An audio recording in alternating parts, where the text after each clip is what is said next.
Live interactive Weather Authority coverage, sponsored by Rennie's for your next Maine adventure, will begin shortly.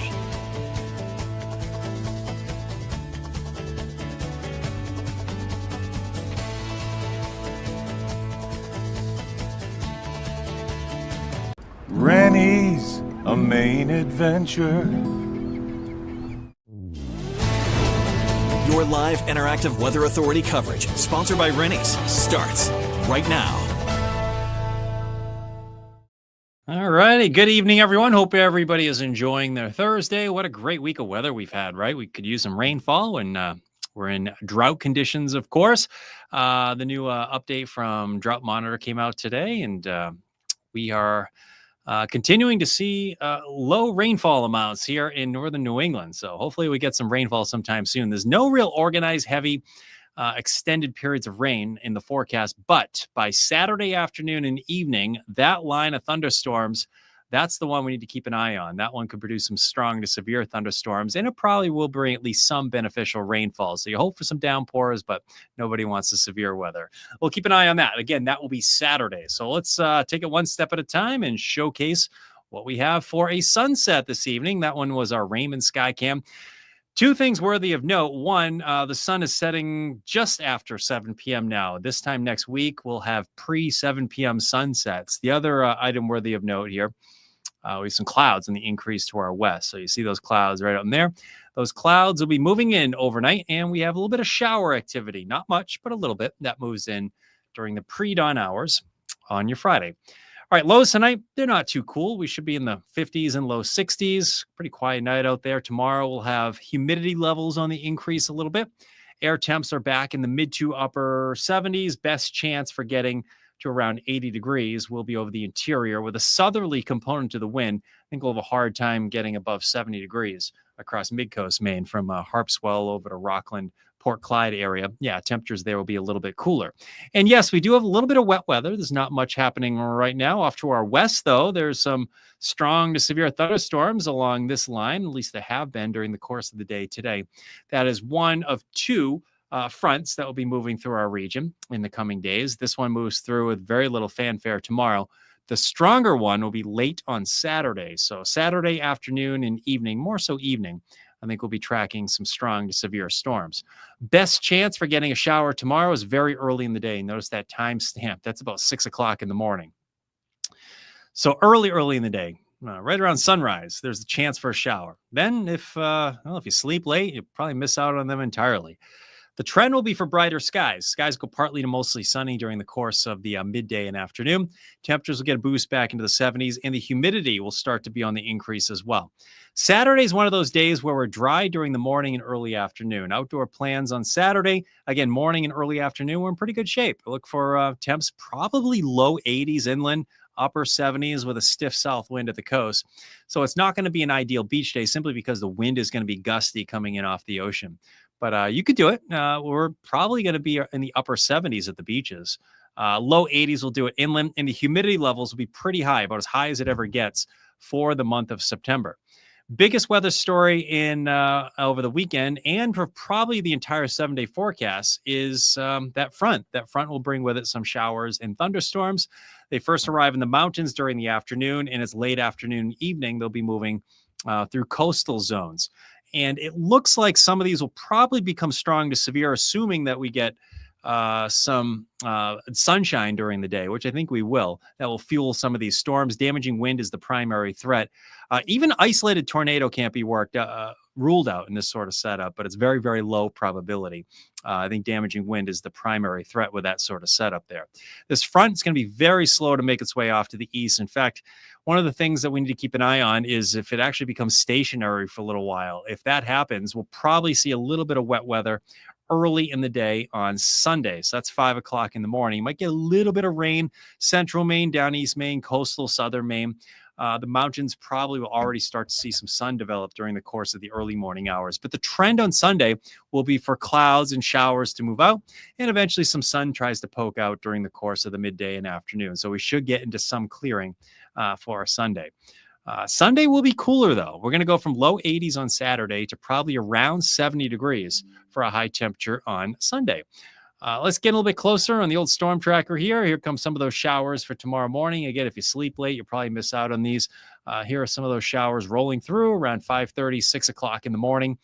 I suspect even at the bus stop, 7, 8 o'clock or so, those showers will mostly be east of our region. Look for developing sun. One thing that we'll probably monitor for tomorrow will be the chance for a little bit of fog, especially from Casco Bay to Penobscot Bay in down East Maine. That may hold temperatures into the upper 60s for those of you over toward Rockland, Belfast area. There'll be a stiff southerly wind tomorrow. That wind will gust probably 20 to 25 miles per hour. That's why inland areas will be warmest. Many of you over the interior will probably be around 80 degrees for a high. All right, heading into Saturday, first weekend of September. Let's make it count now.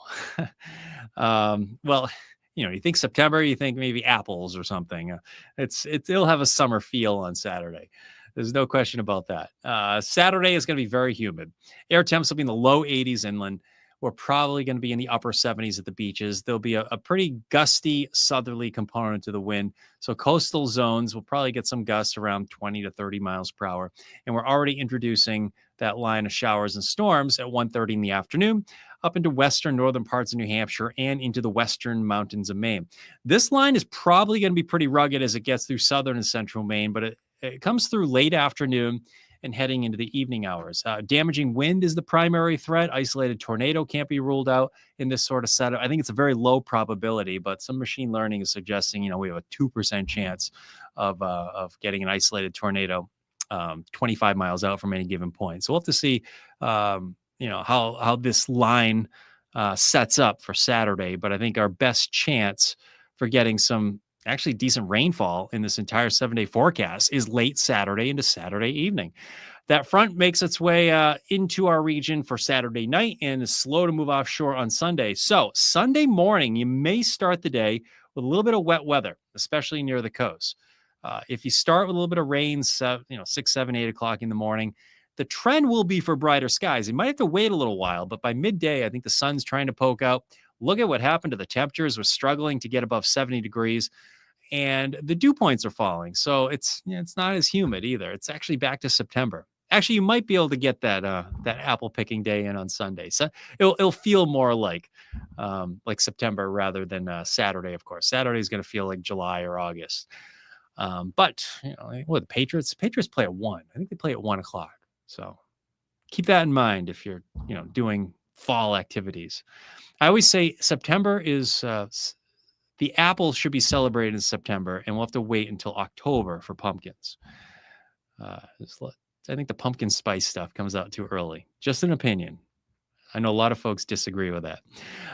But it's tough to think about pumpkins and pumpkin spice when you have dew points climbing into the upper 60s. What happened here? All right, the humidity on the Muggy meter is up there tomorrow. This is 2:30 in the afternoon.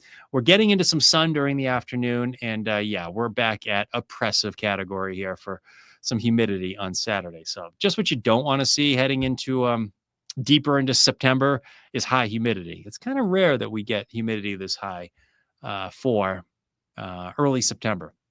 But by Sunday, let's see if the this Muggy meter, we'll get back down in the pleasant category for just beyond the timeline. There it is. 2:30 in the afternoon on Sunday. We have dew point temperatures here running mostly in the upper 50s. Excuse me, I had to blow my nose here for a minute. But we have dew point temperatures generally running in the 70s. So we'll have lower humidity moving in for our Sunday. And it looks like it's going to stay around until next week. Look for a lot of sun, low humidity, comfortable temperatures.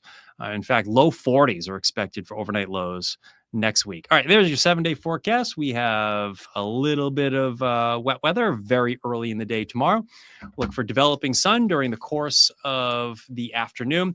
I think we'll see a fair amount of sunshine during the course of the afternoon. Your Saturday will feature some thunderstorms, probably mid to late afternoon, especially over the interior. It's more so late afternoon, evening at the coastline.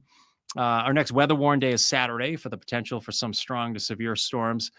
And then Sunday, it's morning showers to developing afternoon sun. Might take a little while to get the sun to return, but that's actually the biggest question mark in my mind is, how much rain shower activity will linger into early Sunday? I think there'll be at least some. And then, I showcase some of those temperatures in the low 40s, the 41 for an early morning temp on Tuesday, low 70s for highs. So we're going to go from warm and muggy over the weekend with thunderstorms to probably low 70s for highs. Seasonably cool temperatures arrive next week. So there we go. Let's see if some of you have some questions here. Tracy is glad to see some rain coming. I am too. We could use some rain. You know what happens after droughts? It rains, and it rains a lot. We're fortunate that drought is never a long-term situation here in northern New England. I wonder what the water temp is on Big Sebago. Oh, good question. I don't know. I think it was around 70. That was last week, though. So I don't know. We'll have to see. Big Sebago. I might be able to pop that up right here. Let's see. Oh. I have it on my computer in the weather office. So, hey, Tracy. All right. You're very welcome.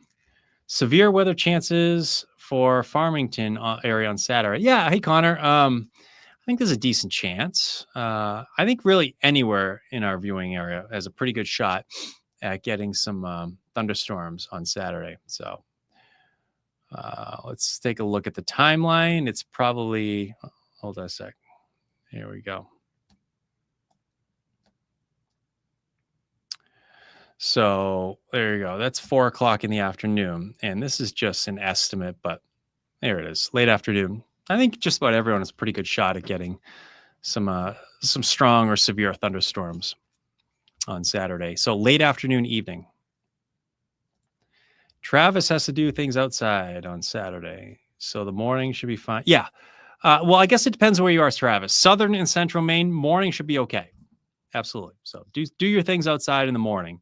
And late afternoon, evening, that's when we're getting into some of these thunderstorms. So we'll keep an eye on that here. Let's take a look. I'll show you what I mean here. So this is about lunchtime on Saturday. There we are at about 1 o'clock. And there we are at about 4 o'clock. So I hope that helps. Yeah. All right.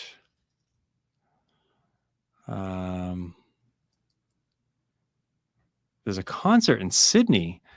Oh, that sounds like fun. Hey, Danielle, will it be long? Here's a concert in Sydney outside starting 6:30 on Saturday. Yeah. I think, these showers will probably linger into Saturday night. Sorry, Danielle. Intermittent, though. So it doesn't look ideal. How's that sound? But, it's only Thursday. I'm sure the time will change a little bit, but I've been highlighting anything afternoon, late afternoon and going into the evening. So let's see there. My cursor's there it is. Holly's checking in. I got a question. How big is the pumpkin so far? And has the rain effect? All right. I see what you're talking about. So Holly's probably referring to giant pumpkins. So for any of the folks out there that are watching that don't understand what Holly's talking about, my family and I like to grow giant pumpkins competitively. So that's probably what you're asking. And we bring them to the Damascotta Pumpkin Fest in October. And sometimes we bring one to Cumberland Fair for their big weigh-offs.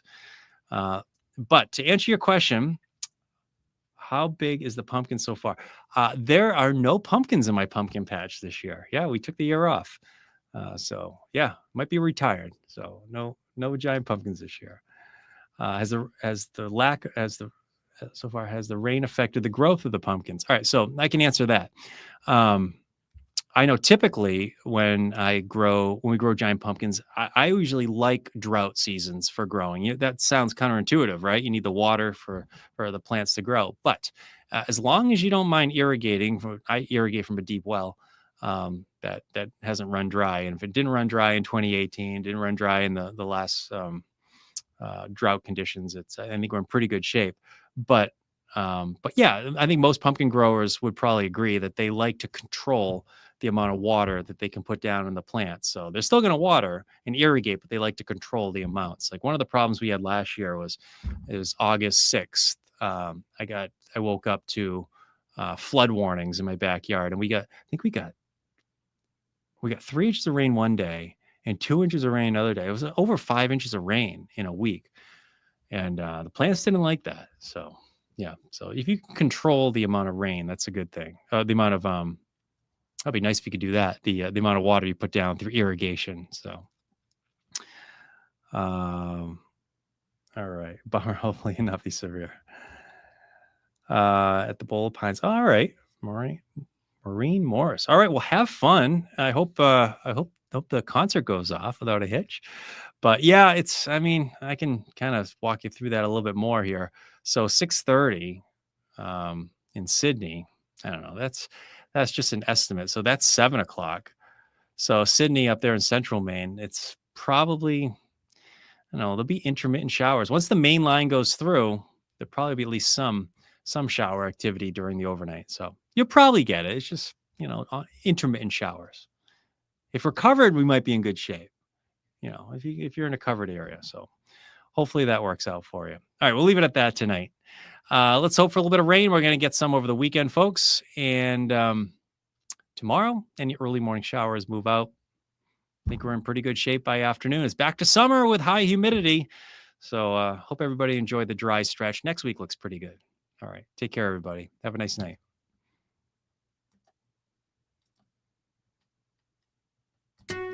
Live, interactive CBS 13 and Fox 23 Weather Authority coverage for your next Maine adventure has been sponsored by Rennie's.